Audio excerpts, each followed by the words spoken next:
December 8, 1980, John Lennon was mortally shot in front of his home. This tragic event shocked the whole world.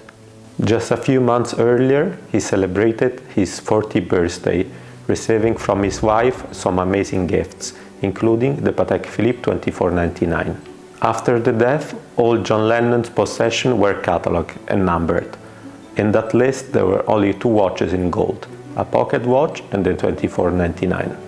4 years later, in 1984, the pocket watch has been sold at Sotheby's. At the next stage, one man gets involved, Coral Carson. Mr. Carson, from 1995 to 2006, for 11 years, worked as a driver for Yoko Ono. She specified that when someone was working very faithfully for her, she was giving them a Jones item. To Mr. Carson, she told to take a Jones gold watch. But as we know, there was only one gold watch left. So, starting from this moment, the most mysterious things took place. First, Yoko Ono said Carson had therefore taken a watch, but which was in no way that one, since it's very sentimental for her. And he had taken something not important, though she didn't specify what exactly. Then Yoko Ono explained, owning 2 apartments in the Dakota building. One was used as an office, and all the staff working for her had an access to it. The second apartment, only her and a person very close to her had access to it. She was living there, and only her had the keys of that apartment. The 2499, with all John's valuable objects, were kept in that apartment, in a locked room, and more specific, the watch was kept in a closed armored box, as she declared. So when and what happened is the mystery still today. As we know, the disappearance of the watch Yoko Ono noticed only after being contacted by us for a provenance letter in 2014.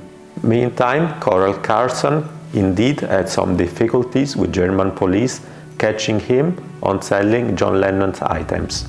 But if to believe Yoko Ono, the watch has never been given to her ex-driver. And to get an access to the watch was theoretically impossible, as she said. And somehow it happened. So do we have answers on our questions? No. Do we have an idea when exactly the watch left the apartment? Who was the person taking it away? Under what circumstances did this happen? We have no facts or evidence on this matter. Before the trial began, Yoko Ono proposed a deal to my father to divide the ownership of the watch. My father refused.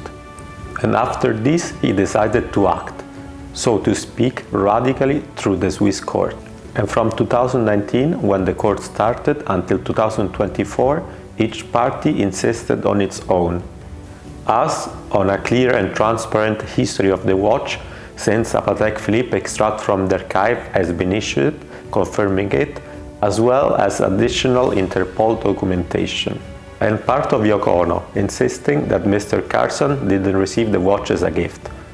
She didn't know the year it has been stolen from, an armored box inside a locked room, but she's absolutely certain it was Mr. Carson. Meanwhile, in the person of lawyers, my father and Ono couldn't find an agreement of the value of the watch. Not the sentimental one, but from the financial side. And Ono's lawyer also appeared as a witness in court. At this point, we all know the court decision. The watch, after 10 years of my father's ownership, is now Ono's possession. Before I conclude, I would like to say again, our intentions are to present this case from our side, based on the facts confirmed by the court and testimony, based on our legal actions. We, like each of you, sought the truth, without provoking or looking for additional ways to resolve the case in our favor. We deeply respect all the members of the John Lennon family, and we are truly sorry that this situation happened. Our family has experienced mixed feelings of injustice all these years, and we remain silent so the trial will be as transparent as possible. And each time, just like starting over. Love, the De Simone family.